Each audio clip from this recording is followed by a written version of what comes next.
to the McIlhaney Report. I'm Bill McIlhaney. On this show, we cover current issues of the day, but always from a viewpoint or perspective rarely aired by the mass media. We hope you'll find it interesting. Since 1989, the world has been told that the Soviet Union collapsed and that, except for several countries, communism is dead and the U.S. won the Cold War. The truth, the reality, is quite the reverse. Everything we have witnessed since 1989 has been a massive and successful, multi-decade-long deception strategy on the part of the KGB, the Soviet secret police. The goal? To deceive the West and achieve the goal of Leninist strategy, a totalitarian world government or international police state.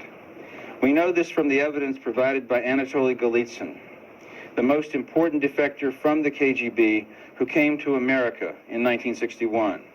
In 1980, he wrote a book, New Lies for Old, that was published in 1984, which described the disinformation strategy and made specific predictions as to what the KGB would do in subsequent years, such as removing the Berlin Wall, changing the name of the KGB itself and other structures in the Soviet hierarchy, and also the role to be played by Mikhail Gorbachev.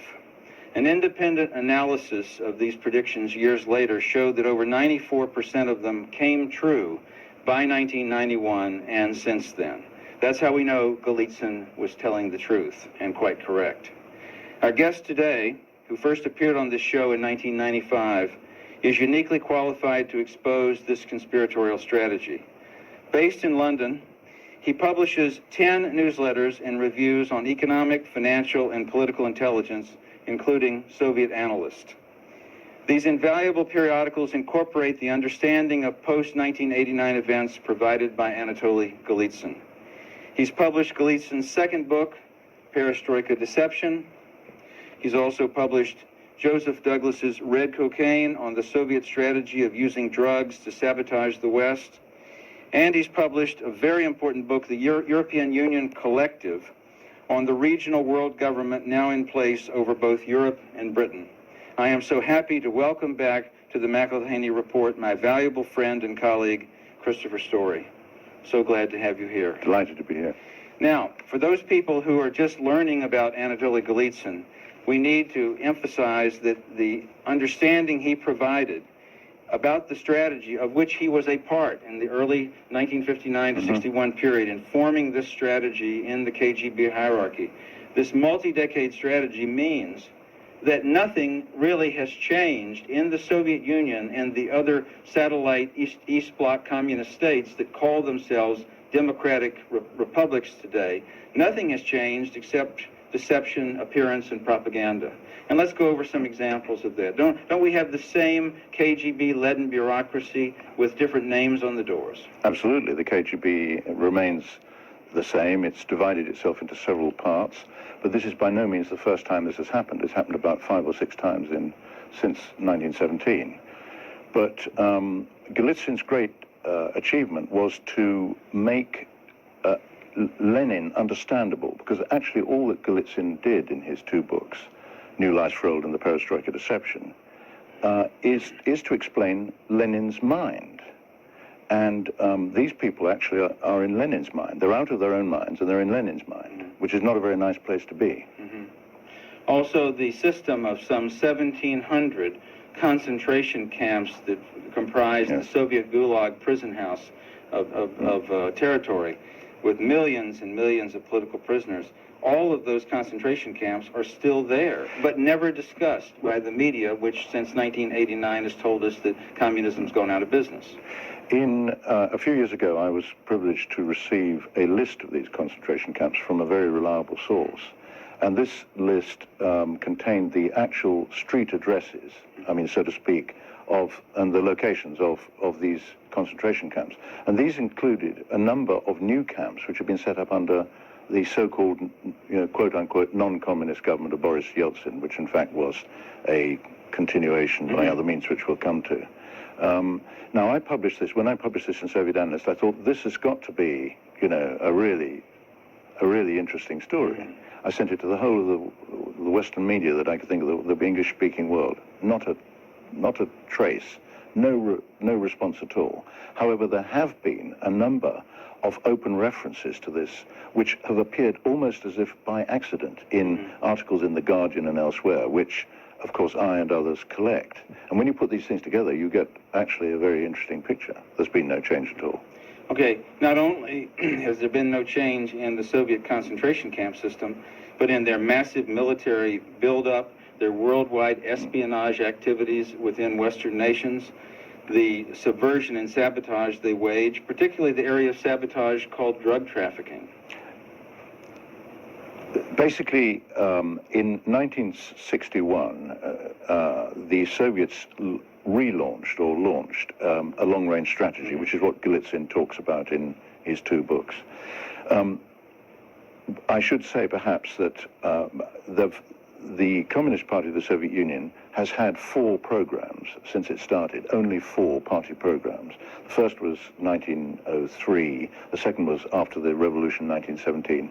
The third party program is that which Golitsyn speaks about and writes about in his 2 books, the third party program. Which would be from 1961 onward. From 1961 to 1986, when Gorbachev is 85, Gorbachev arrives as General Secretary in 85, and at the 27th Party Congress in 1986, he launches the 4th party program. We'll come to that in a minute.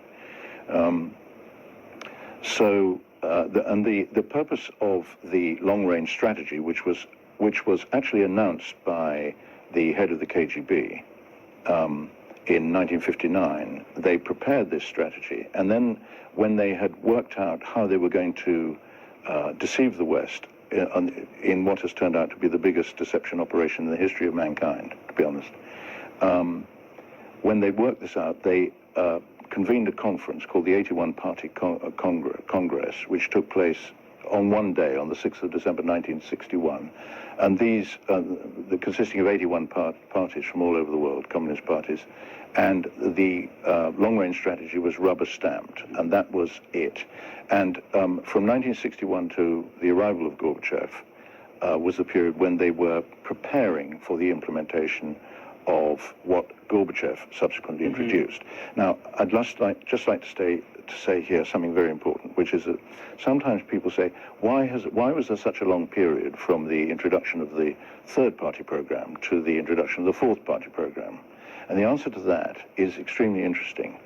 It is that in 1949 or 1948, the Western Allies agreed with the Soviet Union, i.e. with Stalin, that Germany was to be occupied for a period of 40 years. 49 to 89 takes you to the pulling down of the Berlin Wall, and on cue, quick as a flash, they start pulling down the wall at the end of the 40-year period. So what do they do during this extended period? Now, by the way, we don't really know why that 40-year period was agreed, but it seems to have been an agreement, almost a secret agreement. By the way, Secretary of State Burns, B-Y-R-N-E-S, was responsible for agreeing. That was his most important contribution, as a matter of fact. That's his main legacy. And we don't really know why it was agreed that the Germany should be occupied for 40 years. I personally do not know the answer to that question. The 3rd party program from 61 onward consisted of this scheme to promote disinformation about the alleged crumbling of the monolithic worldwide communist superstructure, alleged rifts and splits between the Soviet Union and Yugoslavia, the Soviet Union and Red China, and give the West the impression that communism was fragmenting and becoming decentralized. At the same time, they were creating and waging an international terrorism campaign by creating an international terror network, we'll get back to. And they were using drugs and drug trafficking internationally as they maintained and gained total control over international drug trafficking as a weapon of sabotage against the West. Yes.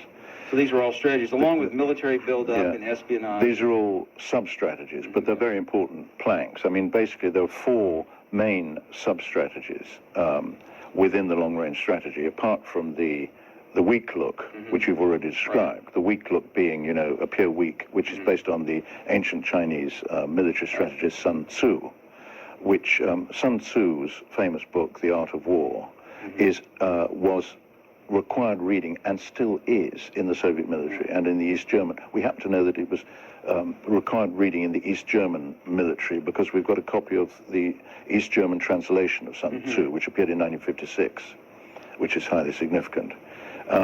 So the sub-strategies are the global drug offensive, the international terrorism offensive, what I call international criminalism, which is the exploitation of organized criminal operations in the interests of strategy. Right. And now this is extremely important. We're going to come, I'm sure we'll have a chance to talk about that more, because basically that is almost completely controlling what's happening today.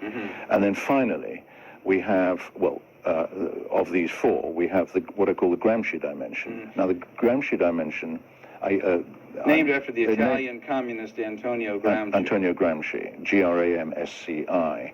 He was the founder of the Italian Communist Party and was imprisoned by Mussolini, and wrote a book basically on toilet paper while he was imprisoned, called The Prison Notebooks.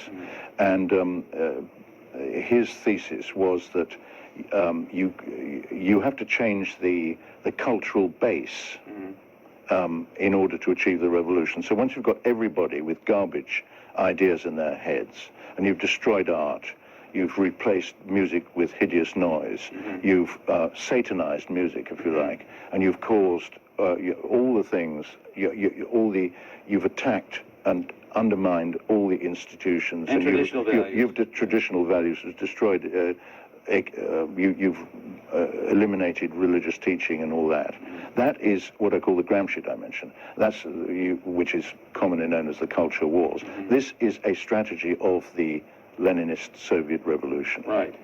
And the criminalism consisted of creating what is now today called the Russian mafia, both within the Soviet Union and internationally, so that any business activity that continued during this period of alleged democratism or alleged reform in the Soviet Union, any business activity conducted there could be controlled by KGB agents who, appropriately enough, since they've always been a criminal enterprise, now called themselves the Russian Mafia, and penetrated all of these business organizations and made sure that they were able to control any active commercial activity, any type of commercial activity, whether coming from foreign capital or within Russia, so that the KGB would maintain even tighter control. That's absolutely true.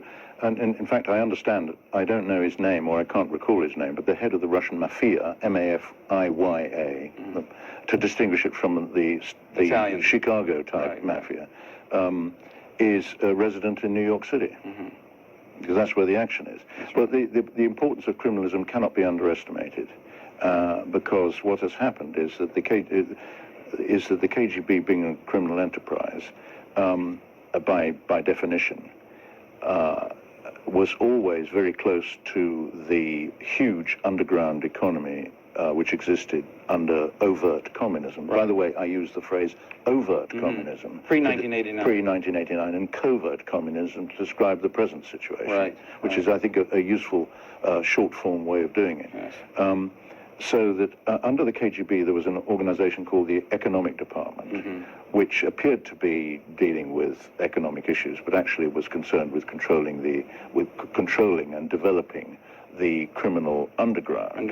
And then in parallel with this, because on the principle of Leninist duplication, Lenin duplicated every aspect of government and activity, party activity, state and party activity. The Ministry of the Interior, the MVD, had its own criminal control organization called, going by the letters OBKH. So you have these two sources of background expertise and knowledge of how to control criminal operations. Which is today the so-called Russian Mafia, actually just another branch operation of the KGB. No question. And after the so-called fake collapse, after the fake collapse of communism, or during this period, the Soviets, in fact, exported large numbers of KGB officers who'd been retrained as criminal controllers.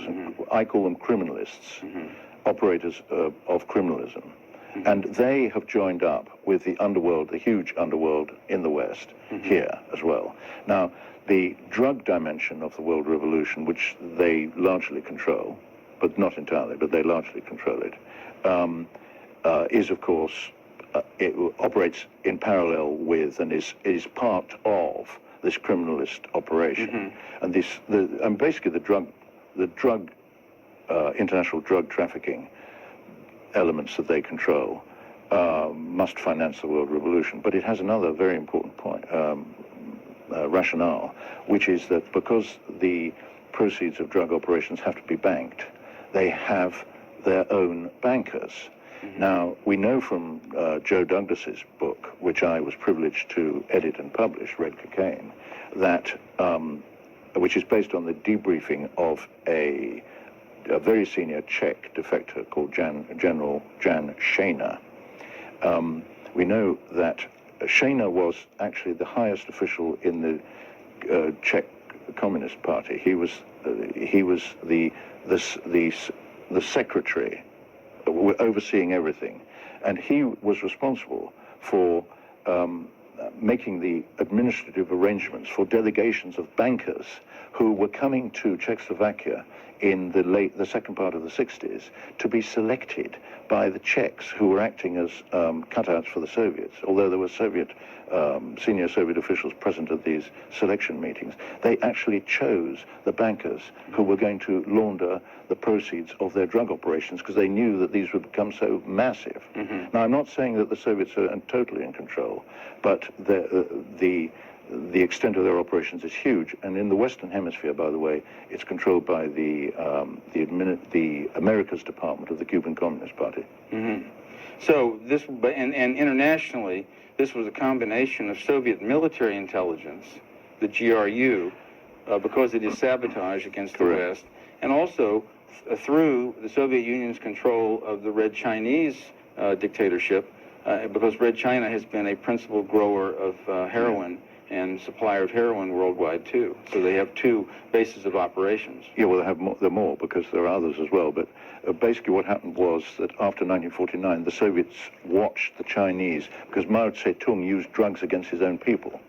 And then after the revolution, the Chinese communists exported their drug trafficking as an element of their own operations. And the Soviets watched this, and then they set up their own separate international drug offensive. And in the course of doing this, they tried to penetrate those rings, those groups of drug operators that they could. And where they couldn't succeed to actually break in, they formed their own and replaced them, basically. And in Colombia, of course, through the American Department of the Cuban Communist Party, they control what's going on in Colombia. No question. So this organized criminalism, as an activity on the part of the KGB since 1961, is the Russian mafia and controls any business activity that we hear about as examples of alleged free enterprise breaking out in the so-called New Russia and the satellite nations. That's almost entirely true. I mean, what we have in these countries is what Lenin called state capitalism, which I now have renamed state-controlled capitalism. Yes.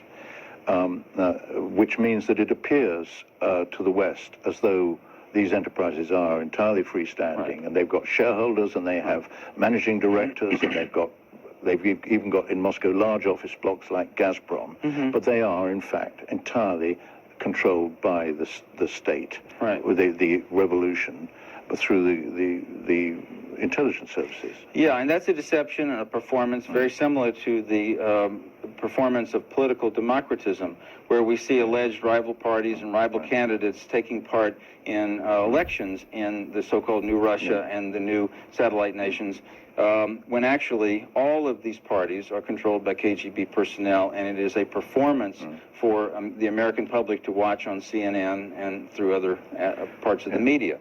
A major part of this strategy since 1961 has consisted of building slowly and installing a very dictatorial regional world government over all of Europe on top of the existing socialist bureaucracies that are in the governments of each of these countries, over all of Europe, and now sadly also Britain, in the form of the European Union.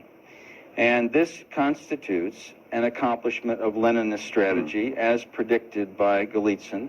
And of course, while the KGB had infiltrated all the European governments and the British government, as they had infiltrated the American CIA and other parts of the United States government, in addition to that, the current treaty arrangements between the European Union, based in Brussels, and the new Russia, mean that there's even further, tighter Soviet and KGB control over the foreign policy of this new globalist regional government that controls Russia, that controls Europe, and controls Britain. I don't disagree with any of that.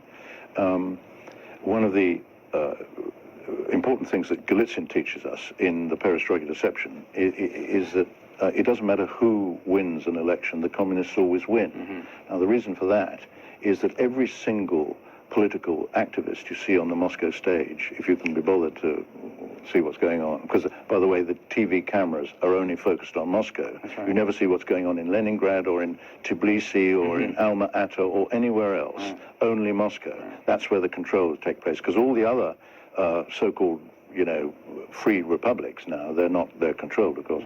These republics, they're still Stalinist states, almost entirely. There's hardly any, I don't think there are any exceptions to that. But this business of controlling all the political parties and allowing them to adopt different names, this was a conscious policy which was laid down by Gorbachev and Yeltsin at the 28th Party Congress in July 1990. Both Gorbachev and Yeltsin made speeches in which they said to the comrades, now is the time to follow whatever path you feel would be most appropriate. In a nutshell, that's what they said. We have the two quotes in my book, the European Union Collective. So that's what I call democratism, which is the creation and maintenance of the illusion of democracy. Now, that pattern is being implemented in the European Union because by various means, almost all the participants, even at national level, in the political process, are selected for the job or are, appointed or are chosen. Now, it's quite difficult to explain this, but in Britain, there's an extremely lethal piece of legislation which requires all political parties to register at a central registration point. And it basically dictates what the political parties can and cannot do. But in the European, at the European level, no political party can participate in the European Parliament if it's not 100% signed up to the idea of the European project. And submission to the authority of this regional world government based in Brussels, which is now imposing dictatorial controls on a daily basis down to the most minute level of business and human activity on all residents of Europe and increasingly in Britain. And if you read the Financial Times newspaper, you see examples daily and in the Wall Street Journal of how the European Union is trying to tell people and businesses in the United States what they will do. That's quite true. When Gorbachev visited London briefly for a day on the 23rd of March 2000, and during that visit he made a statement which I repeated at every opportunity. He acknowledged and stated that the European Union is the new European Soviet, and I quote. That's what it is. Now, let me describe the European Union, what it really is. It is a political collective.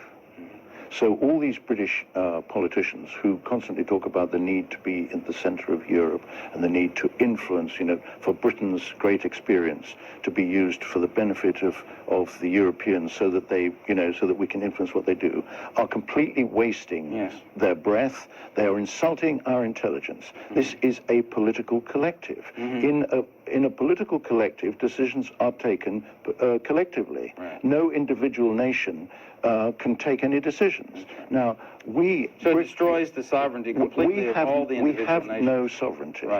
We have no interests, and we have politicians in Westminster who talk about British interests. We have delegated and collectivized those interests. Now, there are a few residual peculiar exceptions. For example, there's a thing called the Common Foreign and Security Policy, which is part of the collectivization process. Well, Britain flouted that policy by joining the United States in respect of this Iraqi operation. Right. But we shouldn't have done that. The Europeans didn't know what to do and threw up their hands in horror. Yes. But this will probably be the last chance we'll have if we don't get out of it.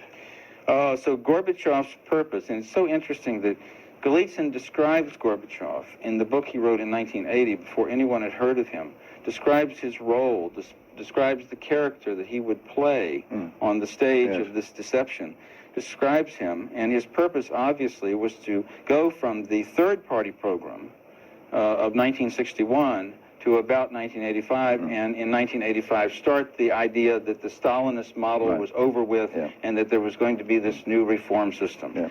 Christopher, I knew we could just barely get into the subject matter thus far, but we're going to do another show on related topics, recent topics. I want to thank you so much for being with me today, and if you're interested in learning more about what we've discussed and being able to examine the background information so you can learn about this massive and successful Soviet disinformation strategy, please contact us at the phone number or address given at the end of the program, and we'll get you that information. This is Bill McElhaney for the McElhaney Report, thanking you for being with us today.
Welcome to the McElhaney Report. I'm Bill McElhaney. On this show, we cover current topics of the day, but always from a perspective or viewpoint rarely aired by the mass media. We hope you find it interesting. Since 1989, the world has been told that the Soviet Union collapsed and that, except for a few countries, communism is dead and the U.S. won the Cold War. The truth, the reality, is quite the reverse. Everything we have seen since 1989 has been a massive and successful multi-decade-long deception strategy on the part of the KGB, the Soviet secret police. The goal? To deceive the West and achieve the goal of Leninist strategy, a totalitarian world government or international police state. We know this from the evidence provided by Anatoliy Golitsyn, the most important defector from the KGB who came to America in 1961. In 1980, he wrote a book, New Lies for Old, which was published in 1984. This described the disinformation strategy and made specific predictions as to what the KGB would be doing in subsequent years, such as removing the Berlin Wall, changing the name of the KGB and other state structures, and the role to be played by Mikhail Gorbachev. An independent analysis showed that 94% of the predictions made in that book in 1980 came true by 1991 and since that time. And that's how we know Golitsyn was telling the truth and quite correct.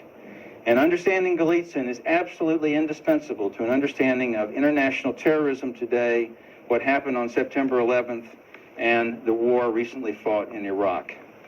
Our guest today, who first appeared on this show in 1995, is uniquely qualified to expose this conspiratorial strategy. Based in London, he publishes 10 newsletters and reviews on economic, financial, and political intelligence, including Soviet Analyst. These invaluable periodicals incorporate the understanding of post-1989 events provided by Golitsyn. He has published Golitsyn's second book, Perestroika Deception. He's also published Joseph Douglas's Red Cocaine on the Soviet strategy of using drug trafficking as a means of sabotaging the West, and a very important book, the European Union Collective on the regional world government now in place over both Europe and Britain. I am so happy to welcome back to the McElhaney Report my good friend and colleague, Christopher Story. Delighted to be here. In the introduction, I tried to summarize briefly what we've covered in prior shows. And what I want to concentrate on today is another major example of Soviet strategy since 1961, or what was called the Third Party Program from 1961 onward. And the fact that this strategy has continued unbroken since 1989 is just another example of the continuity of KGB control in the Soviet Union and the other communist countries, despite the pretense and deception about reform and democratism and changes that allegedly were made. And that, of course, is the International Terror Network. Now, we had the benefit of knowing, going back to the early 1980s, from works like Claire Sterling's very important study, The Terror Network, we had the ability of knowing that by the early 1960s, the Soviet KGB literally created an international terror network worldwide in scope, with training centers around the world in Soviet satellite nations, and headed by two principal directorates. The one directorate of this being the Palestine Liberation Organization, PLO Leadership Directorate, comprised of several parts, and headed by Moscow-trained Yasser Arafat. And also the Cuban-based, the KGB in Cuba is the DRG, the Cuban-based tricontinental apparatus. And these were the two directorates running this terror network created by the Soviets in the mid-60s. So let's talk about that terror network, because it still exists today. And we're told communism has collapsed, and yet their terror network is functioning more actively with the same KGB control today. Yes. In, I think it was January 1966, the Soviets summoned a special conference in Cuba called the Tricontinental Conference. And as far as I recall, 538 delegations from communist structures around the world arrived at this conference. And this conference decided and agreed, in accordance with a Soviet plan, to establish a network of terror training camps. And they started doing this in Cuba. And by October 1966, a whole series of terrorism training camps had sprung up on the outskirts of Havana. And these terror training camps and operations were controlled by a KGB colonel called Colonel Vadim Kochegin. And by the end of the first year of operations, 1967, they were turning out 1,500 trained terrorists for operations all over the world, in their own countries and elsewhere. Now, in not very long afterwards, these Cuban-trained terrorists, who included Arabs and Palestinians, were setting up what I call the second generation of terror training operations in various parts of the Middle East, Lebanon being the most important. Now, the Iranians are very important in this. The Iranians control Hezbollah, as you know, which is an absolutely deadly terrorism operation, a terrorism network. And that occurred after the Carter administration betrayed our ally, the Shah of Iran, and helped the Communist Two-Day Party in Iran install the current dictatorship. That's right, and once the current dictatorship had been installed, the Two-Day Party was largely eliminated, which is standard practice. Very often, for reasons which are too complex to explain, for example, in an interview, briefly, these people are eliminated when the sell-by date has been passed. So terrorism, by the way, terrorism, of course, is integral with the revolution. I mean, Lenin was a terrorist, Trotsky's a terrorist, the Chekar, the predecessor of the KGB, the founder of the KGB was one of the most evil men ever to have lived, called Felix Dzerzhinsky. Yes. And you might be interested in the following interesting fact. Guess what Felix Dzerzhinsky's birthday is? 11th of September. Mm-hmm. An interesting pointer. Yeah, interesting point. Well, then let's talk about, since we know the KGB established this terror network in the mid-60s, had two regional directorates for it, the PLO apparatus and the tricontinental apparatus. What do we know today about its continuity, the connection it would have to individuals like Osama bin Laden and to Al-Qaeda? Right, well, if I could just step back, Yeah, because I think we've got a slight... people like us, analysts, we have to put together information which is not necessarily current, although we try to live with current, but it's very rare to obtain absolute, current information. Right. We know that the KGB because of Vadim Kochagin, we know that the Cuban camp operation was a KGB operation, and we know also that the establishment of training areas in the Middle East was KGB. But we also know from a source which I found, which is a book by a man called Gail Rivers, who was a New Zealand terror expert and an intelligence officer. He writes in a very interesting book called The War Against Terrorists, How to Win It, dated 1986. And I just want to read you this because this is of extraordinary importance. He says, a recent Russian defector named Bokhan, who was attached to the Soviet embassy in Athens from 1968 to 1975, and was a member of the GRU being Soviet military intelligence, as opposed to the KGB, confirmed that the GRU was orchestrating terrorist acts both in Greece and abroad with the aim of creating subversion and terror worldwide. Now there you have a smoking gun. This has been in the public domain, this book, since 1986. This is a highly, Gail Rivers, a New Zealander trained in the special forces, says in the flap, is an articulate man of high principle who has risked his life many times in the counter-terrorist war on 5 continents. Now, this is not an idle statement. Everything in this book, by the way, that I've read is absolutely first class. So here we have a statement by an expert who knew this, that the Soviet military intelligence are behind the terror network, the terror operation. Now, the KGB, of course, is also military intelligence, and they're interlinked. Yes. So while the distinction is valid, it's also invalid in the sense that the other name for the Soviet military intelligence is, in fact, the first chief directorate. So Soviet military intelligence is behind the global terror offensive, which is a very key element of the long-range strategy.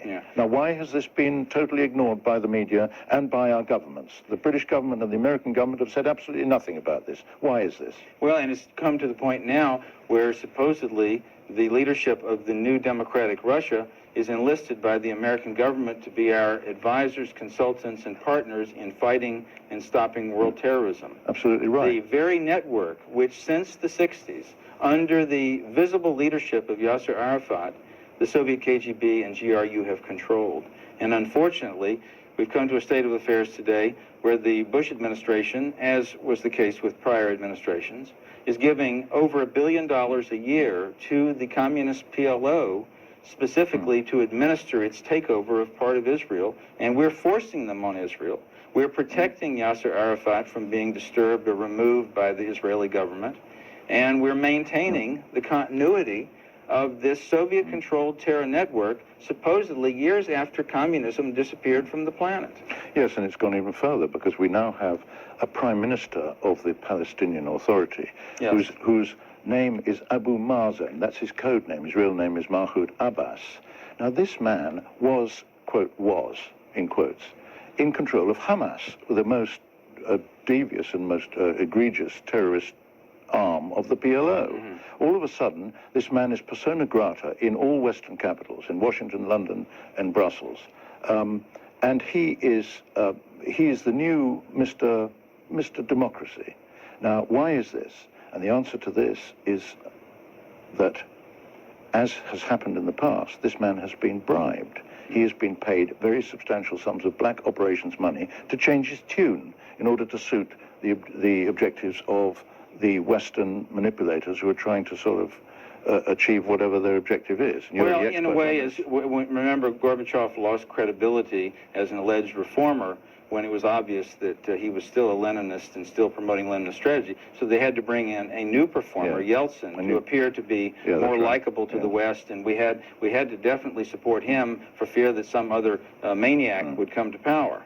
So in essence, we got the same thing here. It's a puppet show. You've got Arafat and a puppet working in the PLO leadership, and it gives the United States government the excuse to support the puppet. Don't forget that Mrs. Thatcher said to me, when talking about Gorbachev, whom she knew very well, she said, he's not a Leninist anymore, she said to me. But he said he was. He said he was a Leninist in all his speeches, which I've read. He never hesitated to admit it.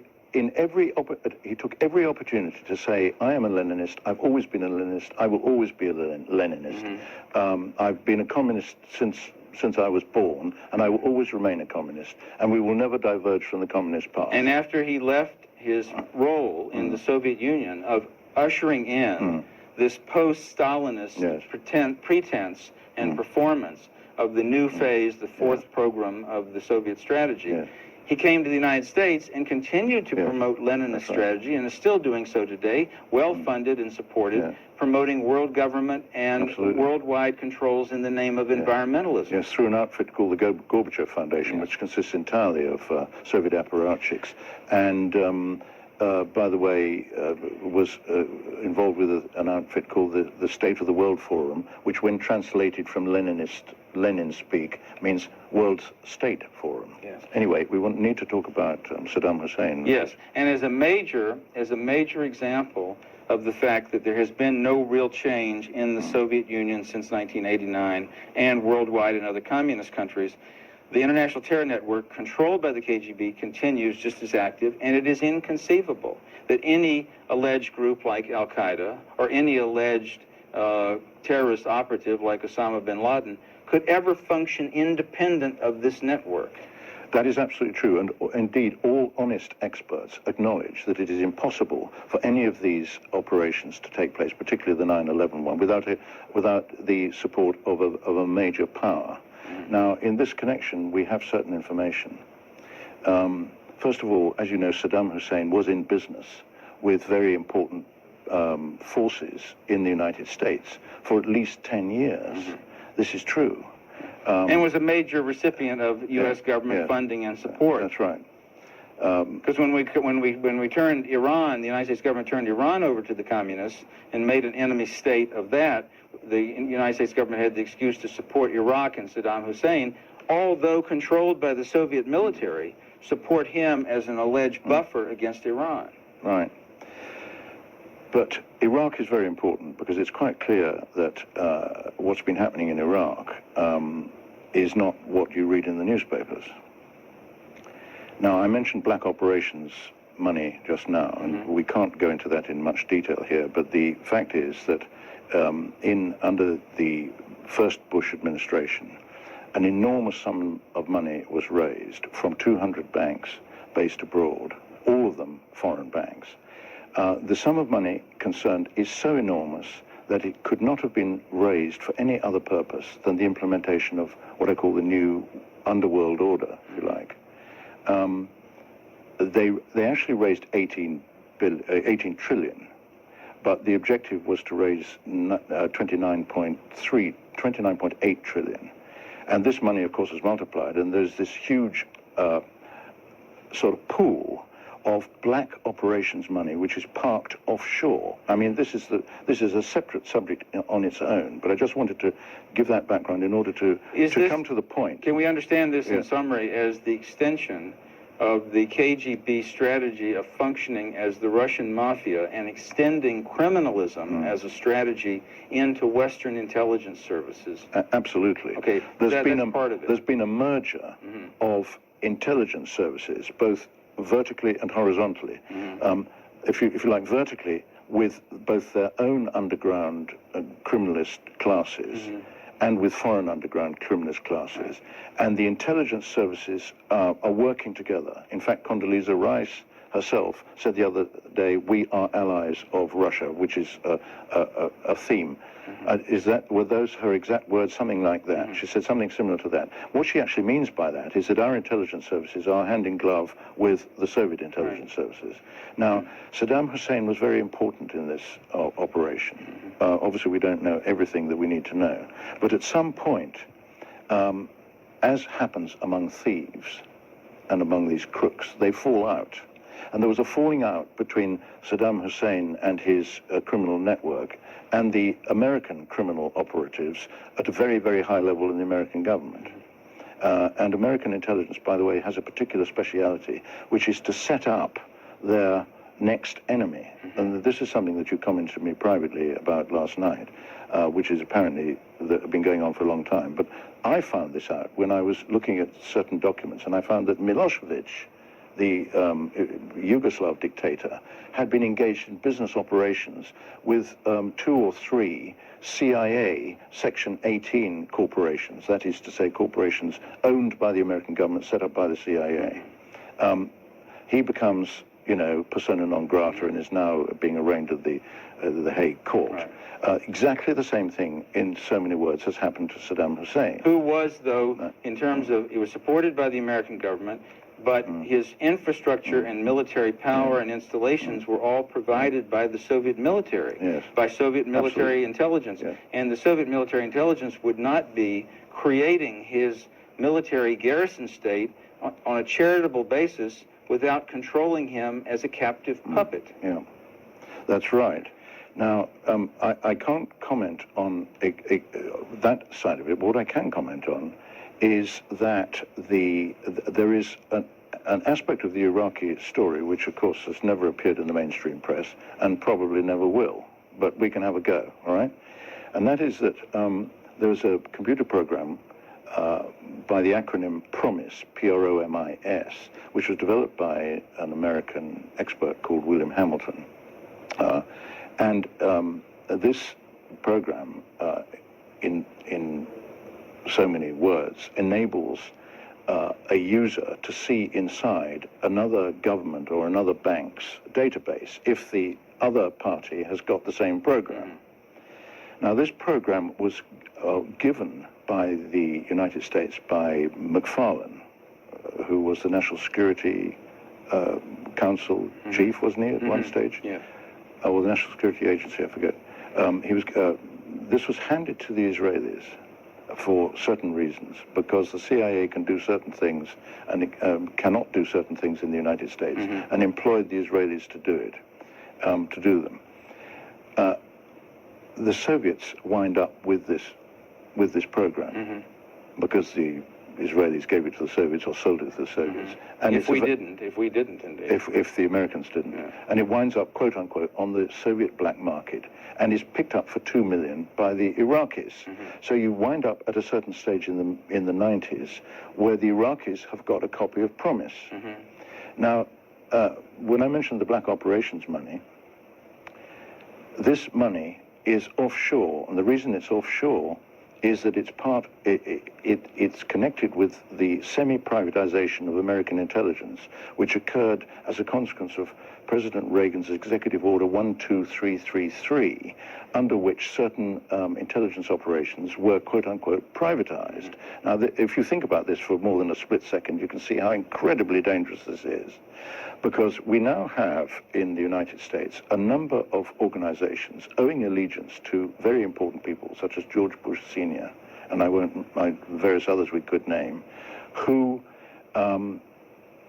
appear to have been operating as sort of add-ons or standalone intelligence organizations, although they are contracted to by the various so-called American acronym intelligence agencies. Right, like the CIA. Right.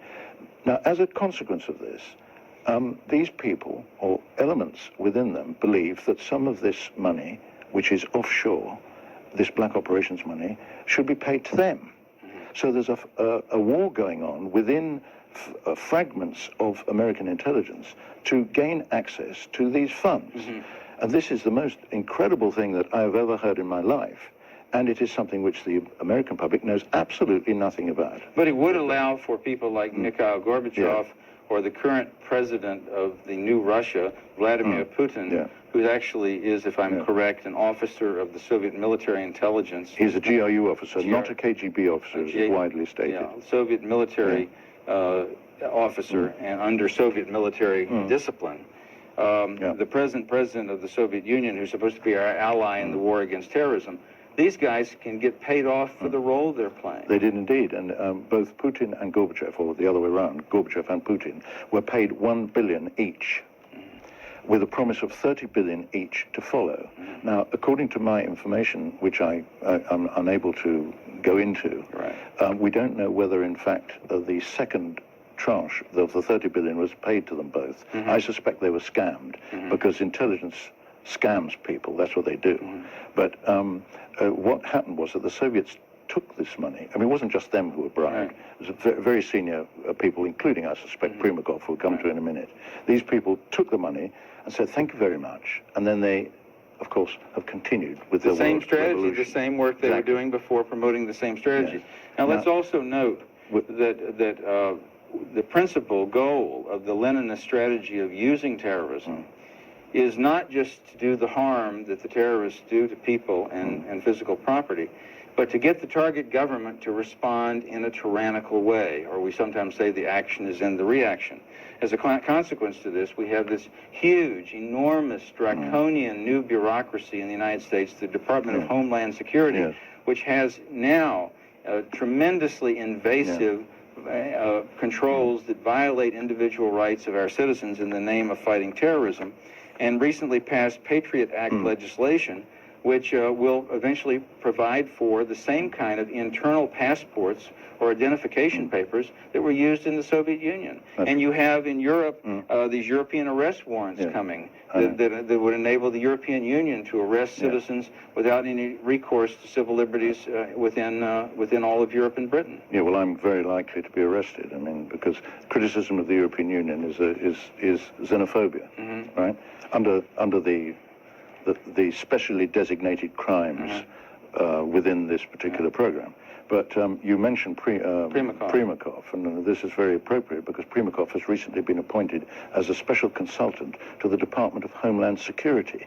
Now, Yevgeny Primakov is the architect of Middle East terror.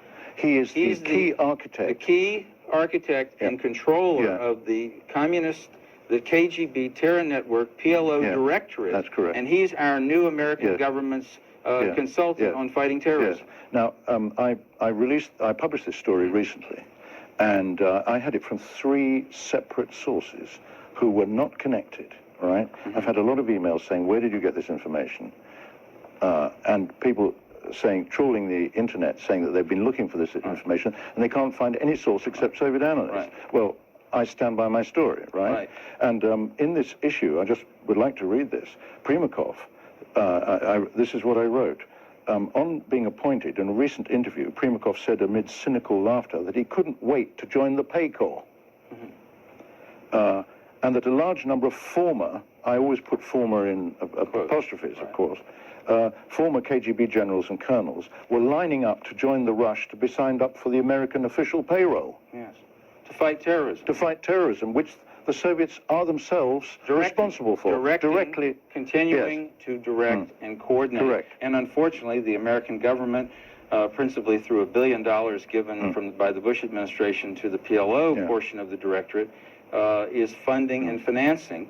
And yet the American government's response to terrorism is to impose such dictatorial garrison state controls on American citizens that fingernail files can be confiscated from people at airports, something that Adolf Hitler didn't even dream about doing. Well, that may be true. But once again, Christopher, we barely scratched the surface. I just want to thank you so much for being with us today and hope it'll be an impetus for our viewers to research this and look into it more.